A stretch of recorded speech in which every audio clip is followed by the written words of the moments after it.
Marc Durand-Réville de la Fédération nationale des URPS et Elsa Fago-Griffin de... C'est normand. Fédération normande. J'ai dit quoi? National. National. C'est pas grave, il a pris le grade entre Normande. Oui, mais c'est pas un sujet qui m'intéresse. Il y a déjà bien à faire avec la Normandie. Alors, on va commencer la première question auprès de Brigitte Feuillois de la DGOS. Est-ce que vous pouvez clarifier la question de la responsabilité dans les protocoles de coopération? On en a parlé un petit peu tout à l'heure, mais ça revient souvent. Parce qu'il y a une différence non négligeable entre la délégation de tâches et la délégation de signature. Merci, bonjour Jean-Claude, et puis merci de votre invitation. Alors, le sujet autour de la responsabilité, je vous entends correctement. Le sujet de la responsabilité, il est bien entendu lié en fait à la manière dont la définition des professions de santé sont identifiées dans le Code de la santé publique. Et alors, je vais essayer de ne pas être trop théorique ni conceptuelle. L'idée, c'est pas de vous endormir en fin de journée sur ces sujets-là, mais cependant, qui dit responsabilité dit quand même aspect juridique. Et l'aspect juridique, bien entendu, il est établi dans le sein, effectivement, de notre droit français, et notamment pour les professions de santé dans le Code de la santé publique. Donc, vous avez 3 catégories principales au sein, effectivement, de ce code. Vous avez les professions médicales, qui sont les seuls pouvant exercer des actes médicaux à proprement parler et ayant le droit de prescription, même si à l'heure d'aujourd'hui, effectivement, il y a des évolutions dans ce champ-là, et on en parlera tout à l'heure. Il y a les professions de la pharmacie, qui sont donc les pharmaciens, les préparateurs en pharmacie, les physiciens médicaux, qui sont les seules professions ayant le droit de fabriquer, manipuler, contrôler et délivrer des médicaments. Et vous avez les professions d'auxiliaires médicaux qui font partie du livre 3, dont vous avez la liste, donc notamment effectivement les infirmiers, les masseurs kinésithérapeutes, les orthoptistes, dont on a parlé aujourd'hui. Alors, le principe fondateur effectivement de la répartition de ces professions, c'est l'exercice illégal de la médecine.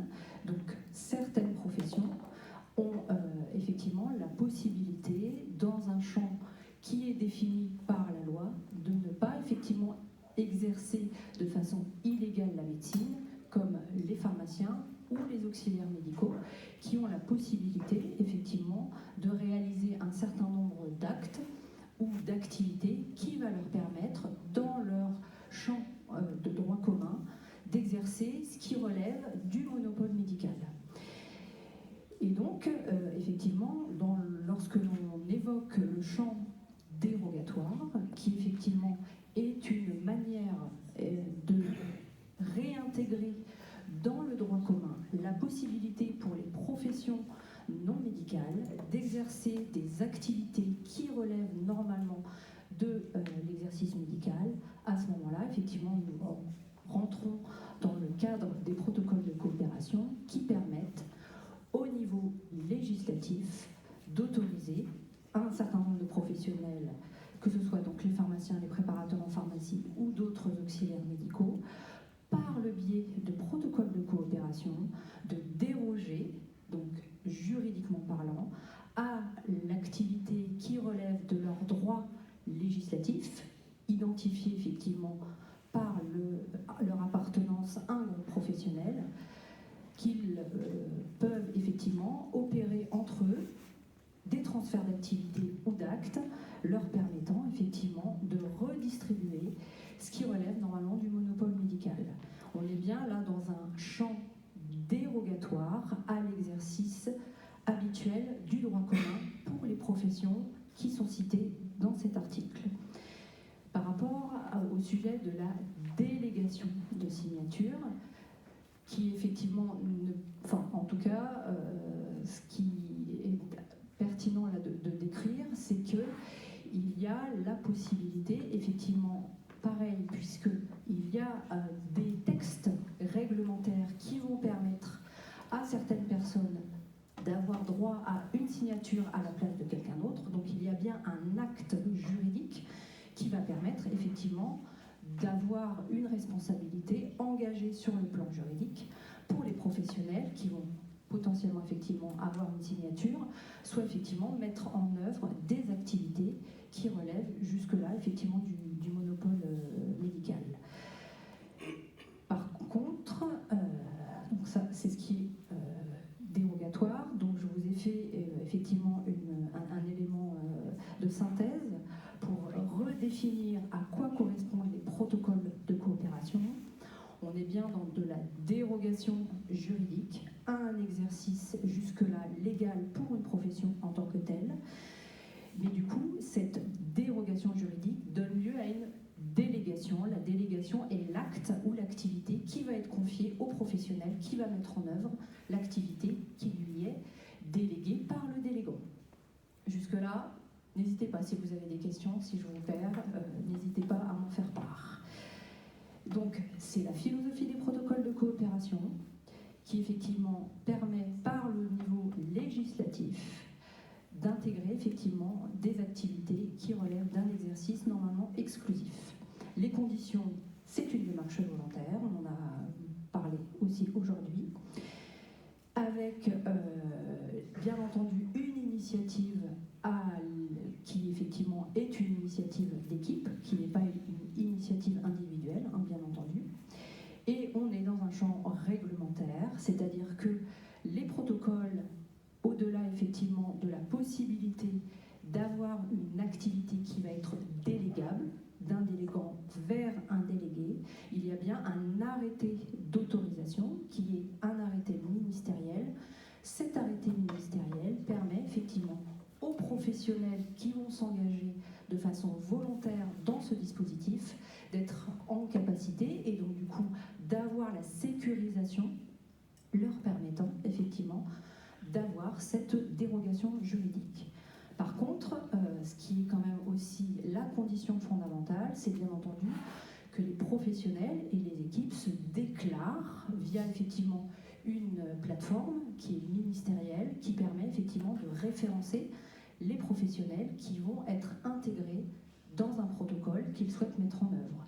Puisque ce sont des démarches volontaires qui n'ont pas vocation à s'appliquer à l'ensemble de la profession concernée, ce sont bien effectivement des personnes au sein d'une équipe en particulier qui vont se déclarer au regard effectivement de cette application, qui vont fournir un certain nombre de renseignements, de pièces supplémentaires aussi pour pouvoir justifier de leur identité, puisque du coup ils vont engager leur responsabilité dans la mise en œuvre du protocole.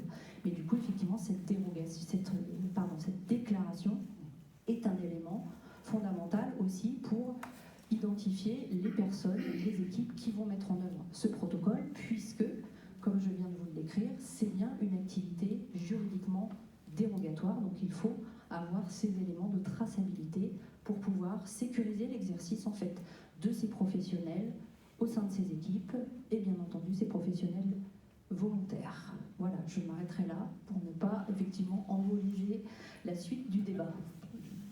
Est-ce qu'il y a des questions relatives à cela?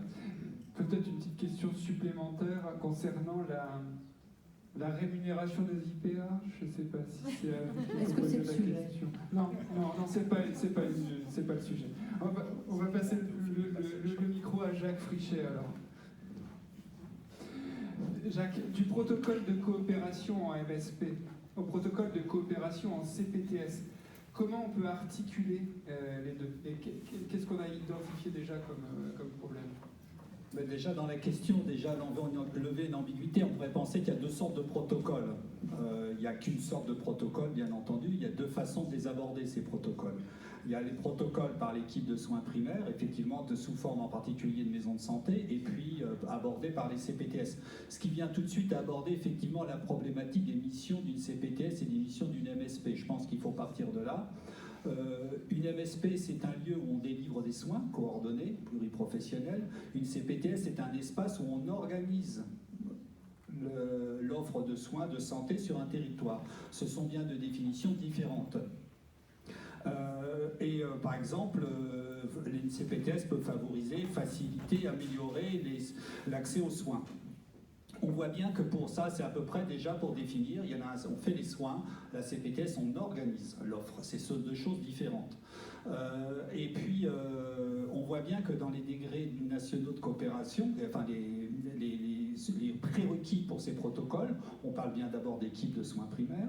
On parle effectivement qu'au départ, on reviendra sur ce qui s'est passé cet été, qu'il faut que les délégants et les délégués fassent partie d'une même équipe professionnelle et pour être rémunérés fassent même partie d'une même MSP avec ACI, c'est clair.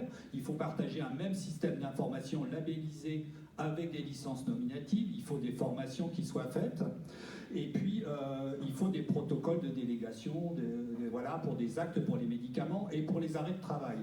Bon, vous voyez que c'est quand même un petit peu lourd, on l'a dit, avec les freins que ça peut poser. Donc on voit bien que c'est clairement mis dans le cadre d'une équipe. Voilà.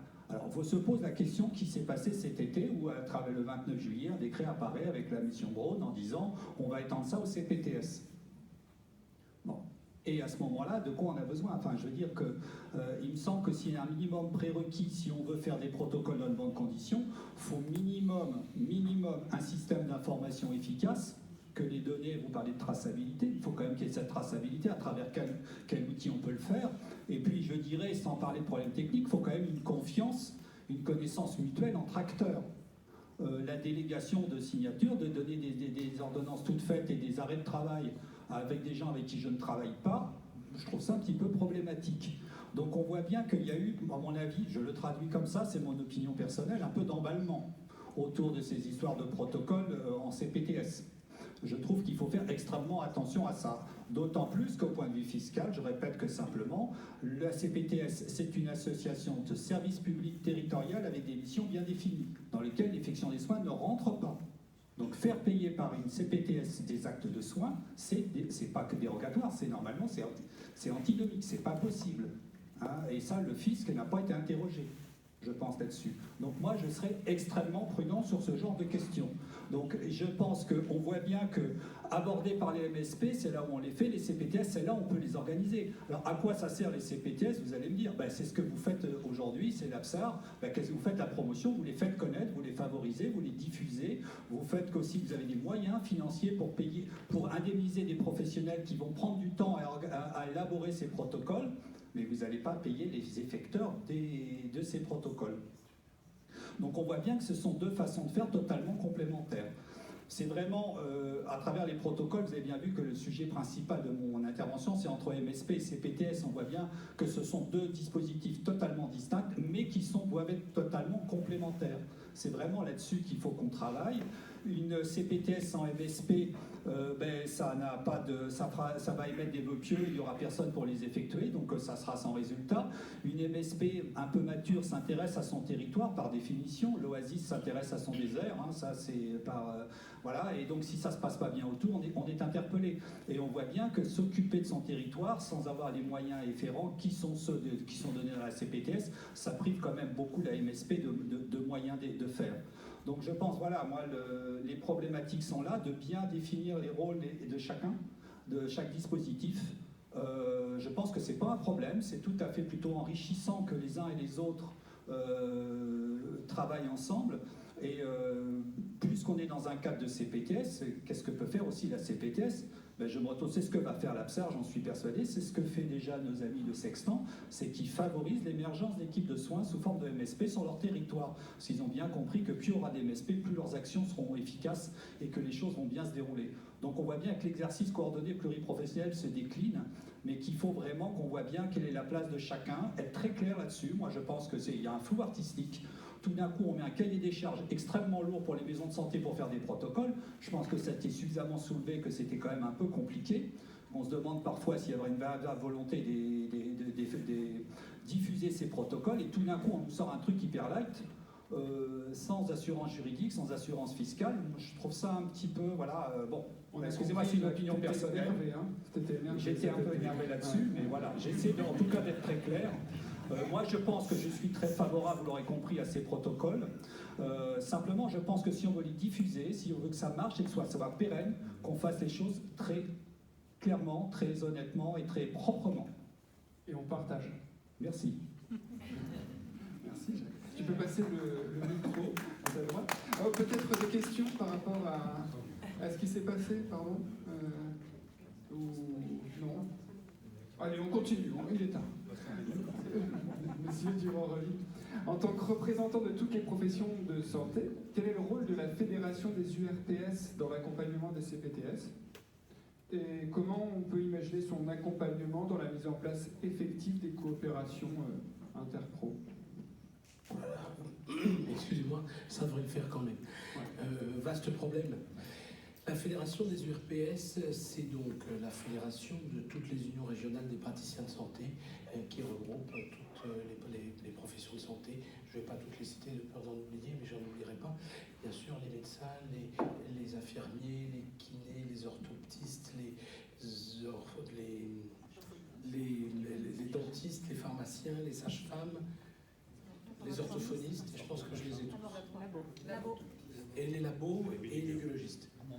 Et on en oublie toujours. Bref, on a voulu redonner depuis les dernières élections, puisque ces URPS sont issus des élections pour certaines, d'autres sont nommées, mais on a voulu redonner un petit peu à cette fédération un sens sur les missions qui sont des missions communes.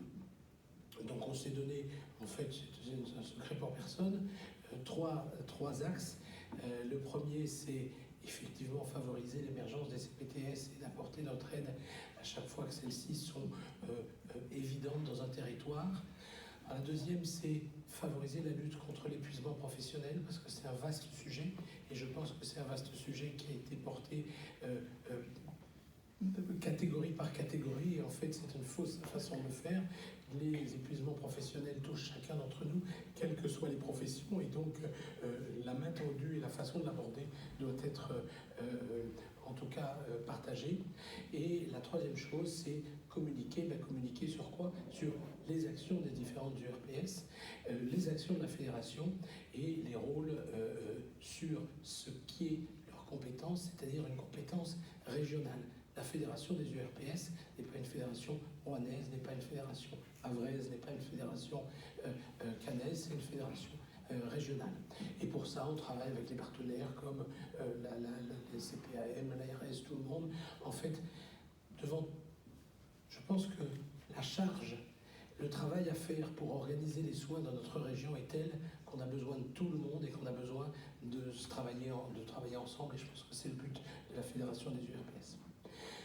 Parmi les éléments qui pourraient être utiles, eh bien, vous venez d'en citer une, c'est les groupements d'employeurs.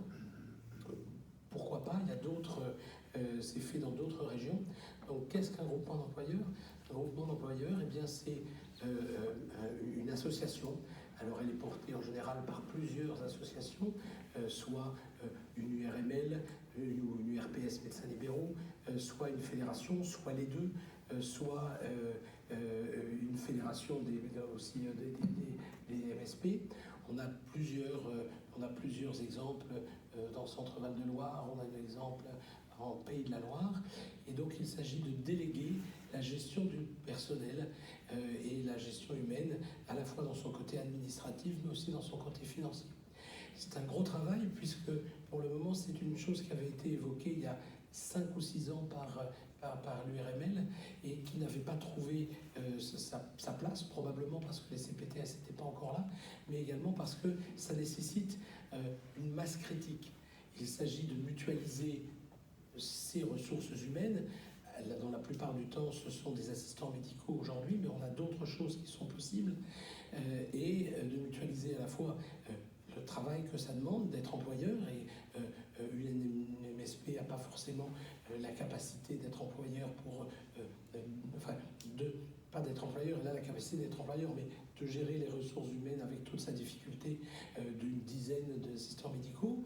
Un médecin isolé, parce qu'il faut savoir qu'il y en a encore, et bien, il a peut-être encore plus besoin que les autres, besoin d'un assistant médical. En revanche, ça peut être tout à fait rébarbatif de l'employé. Donc l'idée de ce groupement d'employeurs, c'est un petit peu ça. Mais il faut donc mutualiser le travail que ça représente, mais aussi mutualiser le risque. C'est finalement tous les acteurs, dans la plupart, c'est une association qui nécessite un règlement intérieur, et ce règlement intérieur comprend la mutualisation du risque employeur, et donc il nécessite d'avoir une vision globale.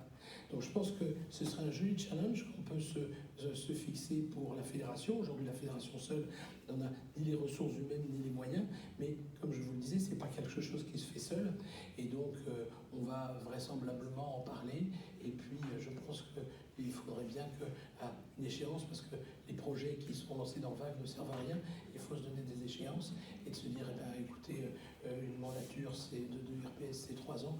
J'espère bien qu'avant la mi-mandature, on pourra avoir en tout cas progressé sur cette idée, parce que je pense que c'est une façon d'aider chacun dans toute la région, sur le terrain, pour avancer, parce que tout ce pluripro, il a besoin d'aide, il a besoin de se concentrer sur le soin, et tout ce qui enlève aux professionnels de santé de la charge administrative pour se concentrer sur le soin, c'est bon pour la population, parce que ce dont on a besoin, c'est de soignants qui soignent.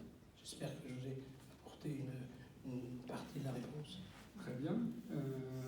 Est-ce qu'il y a des réflexions autour du... C'est un sujet qui est apporté là, en effet, les groupements d'employeurs, qui peut concerner les assistants médicaux, mais les encadrants en activité physique adaptée, mais les IPA, mais on met quoi dedans?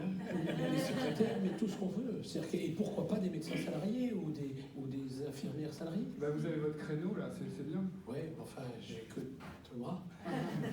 Non, mais je pense que, en fait, je vois ce qui se passe. C'est-à-dire que c'est répondre à une demande, c'est pas le groupement d'employeurs qui va dire voilà, je fais que ci ou que ça. Le groupement d'employeurs, c'est un prestataire de service. Vous voulez employer quelqu'un, qu'il s'y soit vous comme médecin, soit comme entité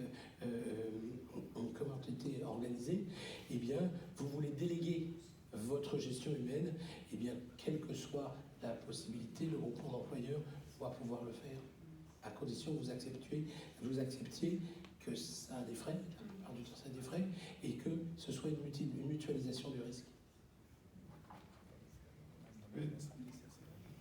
Oui, c'est pas très cher.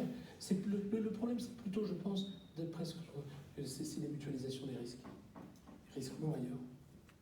Merci pour cette ouverture. Ouais, sujet important aussi. Écoute, Elsa, très avancée dans votre CPTS Wavre, c'est un peu le modèle normand là. Vous avez une culture importante du travail en interpro depuis des années. Et pourtant, sur les protocoles de coopération, il y avait des petits blocages, on l'a senti tout à l'heure avec Mathieu Blondet. Il y a des freins à leur application. Alors, est-ce que la journée a permis de lever certains blocages? Est-ce que vous apprenez encore des petites choses au Havre Oui, ça, on apprend toujours de toute façon. Alors d'abord, je voulais quand même remercier l'APSAR et tous les professionnels qui se mobilisent pour monter les CPTS de la métropole, puisque c'est quand même beaucoup de travail, mais c'est tellement enrichissant que j'espère que vous y trouverez tous votre place. Voilà, et félicitations pour l'organisation de cette journée. Ensuite, quelques petits mots en effet sur notre CPTS au Havre. Donc, nous sommes une CPTS de taille 4 qui a été actée en décembre 2022, donc bientôt les 2 bougies, deuxième dialogue de gestion, monsieur Voyer. Mais c'est vrai que ça fait quand même plusieurs années qu'on travaille déjà sur l'interpro. Cependant, le protocole de coopération sanitaire, ça ne nous a pas beaucoup emballé. Pourquoi? Quand on a commencé à travailler sur les soins non programmés, et pourtant on y travaille beaucoup, on a aussi un projet de service d'accès aux soins qui fonctionne depuis 2021, donc avec beaucoup de soins non programmés pendant les journées. Et pourtant, jusqu'à présent, nous n'avions pas de problème à gérer les soins non programmés. C'est-à-dire qu'il y avait suffisamment de médecins sur le territoire qui acceptaient de voir des patients, même si ce n'était pas leur patient, ou même si le médecin était absent. Et on arrivait du coup à gérer tous ces patients-là dans la journée. Malheureusement, depuis quelques mois, nous n'y arrivons plus. Vu la démographie médicale, comme tout le monde, hein, on perd des médecins. Et donc, on se tourne vers les protocoles de coopération sanitaire. Alors, on s'y est penché en début d'année 2022. Et on s'est proposé, on s'est dit qu'on allait travailler sur l'odynophagie et les trois d'angine par les pharmaciens et les infirmiers. Mais toute notre préoccupation a été aussi de se dire comment est-ce que ça peut rentrer dans le parcours patient. L'idée, c'est pas de substituer un système par un autre, il faut qu'il y ait une logique, il faut qu'il y ait un retour vers les médecins traitants et pas n'importe quel médecin du territoire. Et donc là, on a commencé à bloquer parce qu'on s'est dit, bon, 150 médecins généralistes, 330 infirmiers, 70 pharmaciens, comment on fait rentrer tous ces gens-là dans un protocole? Comment est-ce qu'on les fait signer ce protocole? Comment est-ce qu'on les rentre sur la plateforme en ligne? Parce qu'il est certes simplifié, mais vous connaissez bien la phobie des professionnels de santé pour la paperasse et l'engagement. Quand on demande la carte d'identité, les numéros RPPS, Amélie, et puis l'attestation comme quoi on a été formé, qu'on a les compétences. Enfin, bref, beaucoup de choses quand même si c'est mes démarches simplifiées, ça reste des démarches compliquées. Et quand il y a beaucoup de professionnels de santé, ça veut dire beaucoup de consommation d'énergie. Donc on s'est dit, finalement, est-ce que ça vaut le coup, puisqu'on arrive à gérer nos programmés, de travailler sur ce protocole? Donc la conclusion a été non, on ne va pas travailler sur le protocole. On a quand même travaillé sur des choses, puisque on sait que les pharmaciens ont la possibilité de réaliser les trois d'angine et sont rémunérés à l'acte. Donc on a encouragé les pharmaciens, et on a organisé des formations pour les pharmaciens pour qu'en fait, ils puissent tester les patients qui venaient pour une odynophagie en pharmacie, sans qu'il y ait forcément du coup systématiquement besoin d'un médecin délégant. Donc ça, c'était une première étape vers le protocole odynophagie.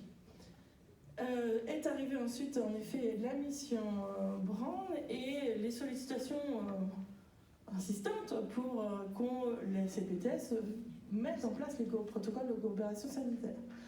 Oui, mais ça ne se fait pas comme ça, c'est-à-dire qu'il faut se réunir, être d'accord, se former, et ensuite il y a toute la partie administrative. Donc forcément que même sur 3 mois d'été, ça ne peut pas être mis en place rapidement. Finalement, vu ce qui se passe ces dernières semaines, nous sommes revenus un peu sur cette idée de remettre en place ces protocoles de coopération sanitaire. Ça nous semble toujours autant compliqué. Et du coup, on est plutôt parti sur l'hypothèse, comme le disait Jacques, de favoriser la mise en place des protocoles dans les maisons de santé et que la CPTS puisse aider les maisons de santé à mettre en place les protocoles. Donc, soit par la formation, soit en aidant au regroupement des professionnels ou en faisant éventuellement les démarches. Mais il ne semblait pas légitime que la CPTS s'investisse sur ce projet, plus que... Enfin, entendez-moi bien, on aide à mettre en place le projet, on ne le portera pas nous-mêmes. C'est trop lourd en termes de rémunération à gérer aussi à l'échelle d'un territoire comme le nôtre. La CPTS porter des fonds et les répartir entre les 140 médecins à peu près et 70 pharmaciens, avec tout le nombre de tests qu'il peut y avoir dans la journée, s'amuser à recenser tout et à redistribuer l'argent, il nous faudrait une personne à temps plein, quoi. Et donc je ne pense pas que ça vaille le coup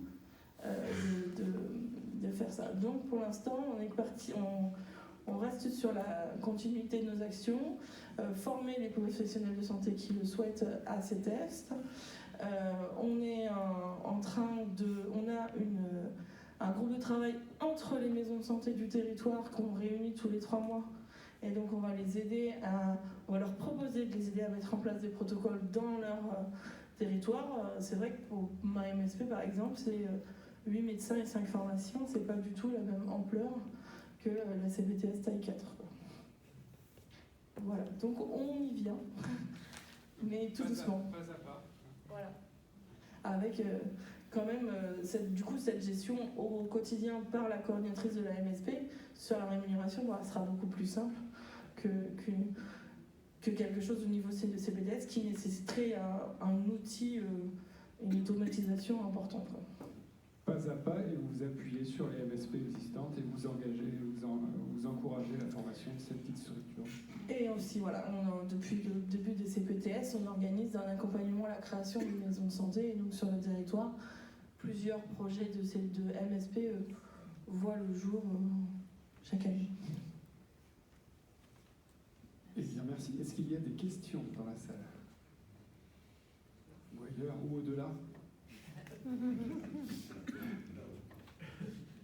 Eh bien, je vais laisser le micro à Delphine. Et merci.